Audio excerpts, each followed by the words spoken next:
watch the engine fire, fire, fire, fire. For this week's podcast on English.com, we're talking about the Great Fire of London. So, Richard, which year was the fire? 1666. And what day did it start? It started on Sunday, the 2nd of September, 1666. In the morning. Yes. And where did it start? Well, as every schoolboy and girl knows, in England, it started in Pudding Lane. Pudding Lane. Yes, Pudding Lane is where all the bakers' shops were.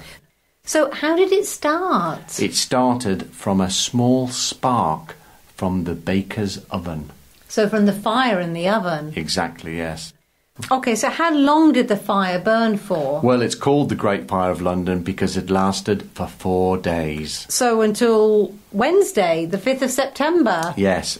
That is a big fire. Why did it last so long? Well, in those days, most of the buildings were made of wood, and also the streets were very narrow. So that means the flames could spread very, very quickly. So it was very easy for the fire to get bigger and bigger then. And it was also after a long dry summer, and there was also a very strong wind. So I think at that time, Richard, there were about 500,000 people living in London. How many people died in the fire? Well, the records have only 6 deaths recorded. 6? Yes. Most of the people who died were very poor and they didn't record their deaths. And the rich people didn't live in that part of the city? Exactly. So how many buildings burnt? Well, as I said, it's the Great Fire of London. 13,200 houses. Wow. 87 parish churches, the original St Paul's Cathedral and London Bridge. And the original London Bridge. Oh, gosh. So, 4 days of the fire, Richard. How did the fire stop? Well, there was no fire brigade then, so people just used buckets of water.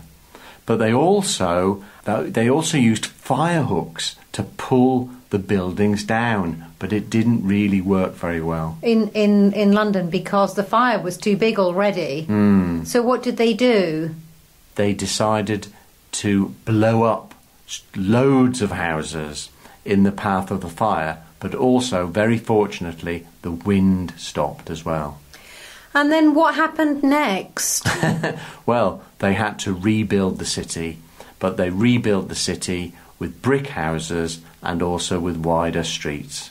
And, of course, we have a new London Bridge. And the new St Paul's Cathedral.